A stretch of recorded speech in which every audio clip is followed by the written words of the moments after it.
శ్రీ మహాగణాధిపతయ నమ. ఐం మహాసరస్వత్యే నమ. శ్రీ లలితాంబికాదేవ్యే నమ. రాశిఫలాల కార్యక్రమంలో భాగంగా జూలై నెల అంతా కూడా 12 రాసుల వాళ్లకు ఎలా ఉండబోతుంది, ఈ మాసం అంతా కూడా ఏ ఏ రాశి వాళ్లకు ఎటువంటి ఉపయోగాలు జరగబోతున్నాయి అనేటువంటి దాని గురించి ఇప్పుడు మనం తెలుసుకుంటున్నాము. అయితే శుక్రుడు స్వక్షేత్రగతుడై ఈ జూలై 2వ తారీఖు నుండి శుక్రుడు ఎప్పుడైతే వృషభములో ఉండబోతూ ఉన్నాడో, తర్వాత కుజకేతువులు ఇద్దరూ కూడా సింహములో ఉండేటువంటి దాని వలనను, అలాగే రాహు కుంభములో ఉండేటువంటి దాని వలనను ఎవరెవరికి ఎటువంటి యోగాలు జరగబోతాయి అనేటువంటిది ఇక్కడ అర్థమవుతున్నది. ఈ గ్రహాల యొక్క మార్పు సందర్భాన్ని బట్టి జరిగినప్పుడల్లా మన జీవితంలో కూడా వాళ్ళ పర్సనల్ జాతకాల్లో కూడా మార్పులు జరుగుతాయి, గోచార ఫలితాల యొక్క రీత్యా. అయితే ఎవరైనా సరే ప్రతి మాసము కూడా, అంటే ప్రతిరోజు మనకు ఏం జరగాలనో ఎగ్జైట్మెంట్ అనేది ఉంటుంది కాబట్టి వాళ్ళ వ్యక్తిగతమైనటువంటి జాతకాలను పరిశీలన చేసుకోవాల్సినటువంటి అవసరము, ఆవశ్యకత ఉంటుంది. మీకు నచ్చిన గురువుల దగ్గరికి రెగ్యులర్గా కాంటాక్ట్ అయ్యేటువంటి వాళ్ళ దగ్గర కానీ మీ సౌకర్యాన్ని బట్టి మీరు సంప్రదించవచ్చును. ఇప్పుడు ఇలా ఉంది అంటున్నారు, ఇది నిజమా అబద్ధమా ఏమిటి తెలుసుకోవచ్చు. తెలుసుకొని దానికి తదనుగుణంగా మీరు కనుక ముందుకు అడుగులు వేశారు అంటే చాలా యోగదాయకంగా ఉంటుంది అనేటువంటిది ఒకటి. ఈ శుక్రుడి యొక్క శుక్రగ్రహము వలన చాలా యోగాలు జరగబోతున్నాయి అన్ని రాసుల వాళ్లకు కూడా, శుక్రుడు స్వక్షేత్రగతుడై ఉండేటువంటి దాని వలన అనేది ఒకటి. రెండవది, ఎప్పుడైతే రవి స్థానములో కేతు ఉన్నాడో ద్వంద్వ రీతిలో 2 రకాల యోగాలు మిగతా వాళ్ళందరికీ కూడా రాబోతున్నాయి అనేది తెలియజేస్తూ, కన్యారాశి వారికి ఈ జూలై మాసం అంతా కూడా ఎలా ఉంది అంటే, నేను కన్యారాశి వాళ్లకు ఎప్పటి నుంచో చెబుతూనే ఉన్నాను. 2023 నుండి చెప్తున్నాను. దాదాపు 12 సంవత్సరాల పాటు యోగదాయకముగా ఉంటుంది పుష్కర కాలము అని. ఇప్పుడు ఈ మాసంలో కూడా చిన్న చిన్న ఒడిదుడుకులు అనేటువంటివి సహజం, ఉరివే రావు. బాగుందన్నారు కదా, మరి ఎందుకు వస్తాయి ఇవి అంటే, మానవులము కదా, ఒక్కోసారి చిన్న చిన్నవి ఉంటాయి.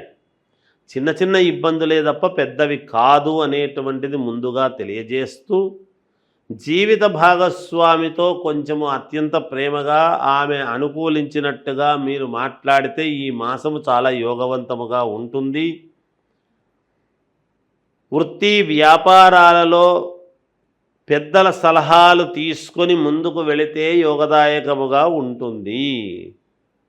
ఇంతవరకు నాకు తెలియంది లేదు, అంతా నాకు తెలుసు, ఒకరు చెప్పేది ఏమిటి, నేనే 10 మందికి చెప్పగలను, నేను చెప్పిందే శాసనం, నేను చేసిందే పని అన్నట్టుగా ఉండేటువంటి కన్యారాశి వాళ్లకు ఈ మాసము మాత్రము మీకు నచ్చిన గురువుల చేత కానీ పెద్దవాళ్ల చేత కానీ 1-2 సార్లు అడిగి తెలుసుకొని ఆ పని చేసుకుంటే మీకు సఫలీకృతం అవుతుంది అని తెలియజేస్తున్నాను. అలాగే ఆర్థిక వ్యవహారాలు, అంటే ఆర్థిక వ్యవహారాలు అనేటువంటిది ఈ మాసంలో రెగ్యులర్గా ఎంత రావాలో అంతే వస్తుంది, కానీ ఎక్కువ వస్తుంది, విపరీతమైనటువంటి లాభాలు ఉంటాయి అని అనడానికి లేదు. దానికి సమన్వయం కావటానికి మన చేతి నుంచి పడలేదు, అక్కడ తెచ్చాం ఇక్కడ ఇచ్చాం, ఓకే బాగుంది అని అనుకొని సంతృప్తి పడేటువంటి మనస్తత్వం ఉంటుంది గాక మీకు. దీర్ఘకాలికమైనటువంటి రుణాలు, ఎప్పటి నుంచో ఉండేటువంటి రుణాల వాళ్ళు కాస్త ఒత్తిడి పెట్టి, ఇంకెప్పుడు ఇస్తారండి మీరు, మీకు ఇస్తే అందుకే మాకు రాలేదు అని ఇలాంటివి ఏవో చిన్న మానసికమైనటువంటి క్లేశమైనటువంటి మాటలు మాట్లాడటం జరుగుతుంది గాక.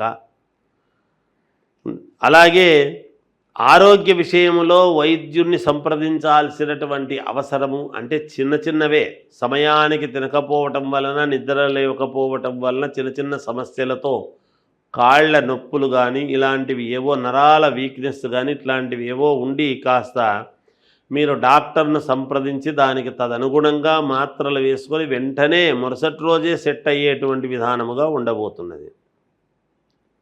వాహనాలలో వెళ్ళేటప్పుడు కొంచెం జాగ్రత్తగా ఉంటే మంచిది. ఒక ముఖ్యమైనటువంటి విషయములతో మిత్రులతో వివాదాలు అనేటువంటివి కలిగే పరిస్థితి కూడా ఉన్నది. కొంత ఇబ్బందికరమైనటువంటి వాతావరణం అనేటువంటిది మీకు తెలుస్తూనే దాన్ని ఎదుర్కోవటానికి కావాల్సినటువంటి విధముగా మీ మైండ్ సెట్ మార్చుకొని ముందుకు ఎలా వెళ్ళాలి అనేదే చూస్తారు. ఎక్కడా ఆగేటువంటి పరిస్థితి ఉండదు, ఆగరు కూడా. కనుక బాగా కలిసొచ్చేటువంటి విధానముగానే ఉన్నది. కన్యారాశి వాళ్లకు ఖచ్చితముగా మేలు జరిగి తీరుతుంది అనేటువంటిది తెలియజేస్తూ 12 రాసుల వాళ్లకు కూడా ఈ మాసంలో చేసుకోవాల్సినటువంటి పరిహారము ఏమిటి అని గనక ఒక్కసారి ఆలోచన చేస్తే, ఈ గుప్త నవరాత్రులు అనేటువంటిది ఉండేటువంటి దానివల్లను తొలకరి వానలు పడి ఎప్పుడైతే ఇత్తనాల ఏకాదశి అనేటువంటిది, ఎందుకు ఇది మనకు ప్రాధాన్యత అంటున్నాను అంటే, పూర్వమంతా కూడా ఈ రైతాంగం మీదనే ఆధారపడి ఉండేది కాబట్టి, వ్యవసాయం మీదనే మనం అందరము ఆధారపడిన వాళ్ళము కాబట్టి, మనకు అన్ని రాసుల వాళ్ళు చేసుకోవాల్సినటువంటి పరిహారము ఏమిటి అని ఒక్కసారి గనక మీరు ఆలోచన చేసినట్టయితే, మీరు చేసుకోవాల్సినటువంటిది అమ్మవారికి మామూలుగా ఇంట్లో అమ్మవారి పటం ఉంటుంది, ఎక్కడికి బయటికి వెళ్ళక్కర్లేదు, లేదు గుడికి వెళ్ళి చేసుకుంటే పరమ సంతోషము, చేసుకోవచ్చును. ప్రతి శుక్రవారము, ప్రతి మంగళవారము, ప్రతి రాశి వాళ్ళు కూడా ఈ రాశి వాళ్ళే ఈ రాశి వాళ్ళు కాదు అనేటువంటిది ఏమీ లేదు. 12 రాసుల వాళ్ళు కూడా ప్రతి మంగళవారము, ప్రతి శుక్రవారము సాయంకాలము రాత్రి 10 గంటల లోపల మీరు చేయవలసినటువంటిది ఏమిటంటే, కాళ్ళు చేతులు కడుక్కున్న తర్వాత ఒక అమ్మవారి పటం ముందు కానీ, లేదా అమ్మవారిది విగ్రహం ఉంటే విగ్రహం ముందు కానీ కాసేపు ఒక్క 10 నిమిషాల పాటు కూర్చొని, 10 నిమిషాలు మాత్రమే కూర్చొని 5 తమలపాకులు, 5 ఒక్కలు, 5 పసుపు కొమ్మలు పెట్టి రాత్రిపూట, ఎందుకంటే గుప్త నవరాత్రులు అనేటువంటివి జరిగి ఉంటాయి కాబట్టి రాత్రికి చాలా ప్రాధాన్యత ఉన్నదని తెలియజేస్తున్నా నేను మీ పనులు కావడానికి.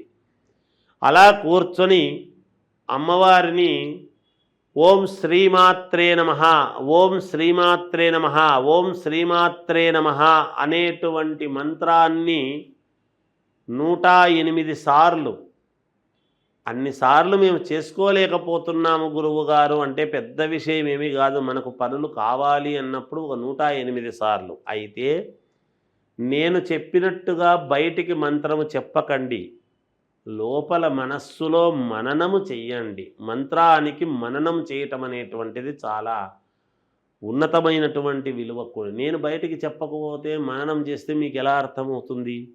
ఏదో గురువుగారు మూగ భాష చెప్పినారని అనుకుంటారు. అలా అనుకోకూడదని నేను బయటికి చెప్పాను. నిజానికి మంత్రాలు బహిర్గతం చేయరాదు, అందుకనే ఉపదేశం అంటారు, చెవులో చెప్పాలి.